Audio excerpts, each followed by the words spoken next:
probably noticed I don't feel about that war the way we were told we were supposed to feel about that war, the way we were ordered and instructed by the United States government to feel about that war. You see, I tell you, my mind doesn't work that way. I got this real moron thing I do. It's called thinking. And I'm not a very good American because I like to form my own opinions. I don't just roll over when I'm told to. Sad to say, most Americans just roll over on command. Not me. I have certain rules I live by. My first rule, I don't believe anything the government tells me. Nothing. Zero. Nope.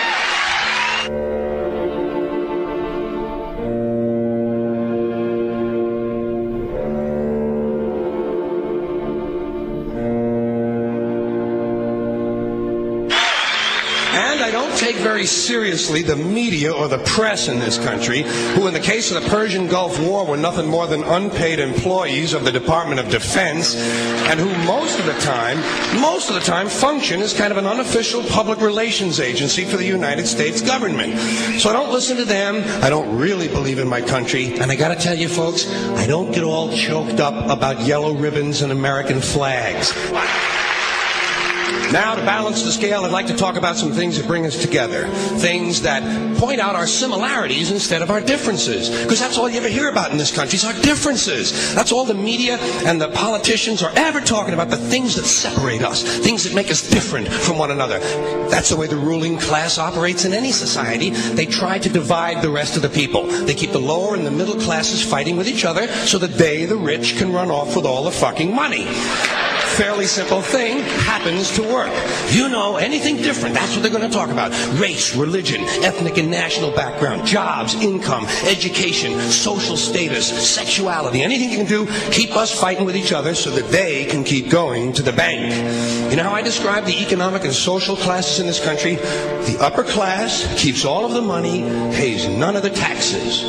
The middle class pays all of the taxes, does all of the work. The poor are there just to scare the shit out of the middle class. Keep them showing up at those jobs. Politicians know that word. They use it on you. Politicians have traditionally hidden behind three things: the flag, the Bible, and children. No child left behind. No child left behind. Oh, really? Well, it wasn't long ago you were talking about giving kids a head start. Head start, left behind? Someone's losing fucking ground here. But there's a reason. There's a reason. There's a reason for this. There's a reason education sucks, and it's the same reason that it will never, ever, ever be fixed. It's never going to get any better. Don't look for it.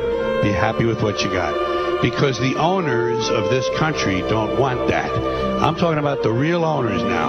The big, the wealthy, the real owners, the big wealthy business interests that control things and make all the important decisions. Forget the politicians. They're irrelevant. The politicians are put there to give you the idea that you have freedom of choice. You don't. You have no choice. You have owners. They own you. They own everything. They own all the important land. They own and control the corporations. They've long since bought and paid for the Senate, the Congress, the state houses, the city halls. They got the judges in their back pockets, and they own all the big media news, all the big media companies. So they control just about all of the news and information you get to hear. They got you by the balls. They spend billions of dollars every year lobbying to get what they want. Well, we know what they want. They want more for themselves and less for everybody else. But I'll tell you what they don't want. They don't want a population of citizens capable of critical thinking. They don't want well-informed, well-educated people capable of critical thinking. They're not interested in that. That doesn't help them. That's against their interest. That's right. You know something? They don't want people who are smart enough to sit around the kitchen table and figure out how badly they're getting fucked by a system that threw them overboard 30 fucking years ago. They don't want that. You know what they want? They want obedient workers. Obedient workers.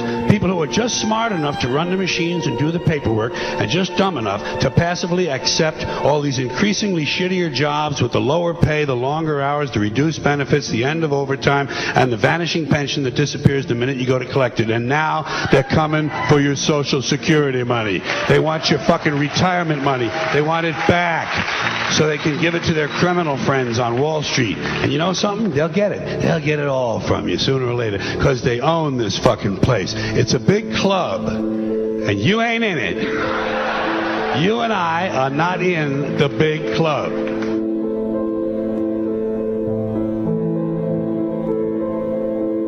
The greatest form of control is where you think you're free when you're being fundamentally manipulated and dictated to. One form of dictatorship is being in a prison cell and you can see the bars and touch it. The other one is sitting in a prison cell but you can't see the bar, you think you're free. What the human race is suffering from is mass hypnosis. We are being hypnotized by people like this. Newsreaders, politicians, teachers, lecturers. We are in a country and in a world that is being run by unbelievably sick people. The chasm between what we're told is going on and what is really going on is absolutely enormous. The greatest hypnotist on planet Earth is a oblong box in the corner of the room. It is constantly telling us what to believe is real. Historically, the control and manipulation of political opinion has been the Freemasons' main weapon in gaining control of countries and states. Once in control of the rulers and politicians of a country, laws and political structures could be changed in accordance with their agenda. However, since restricting the body does not necessarily mean restricting the mind, the Freemason recognizes that their plan for a global government hinges completely on subduing the masses to their agenda, and thus eliminating opposition to their cause. And the greatest threat to their plan, posing more danger than any army or law, is the threat of a free-thinking mind. In order to eliminate this threat and to achieve their objective, the Masons have set about the boldest plan ever devised: the complete control of every aspect of human life, your life. And the weapons they are using against you are in your very homes, entertaining you and your children, and gradually indoctrinating you without you even realizing.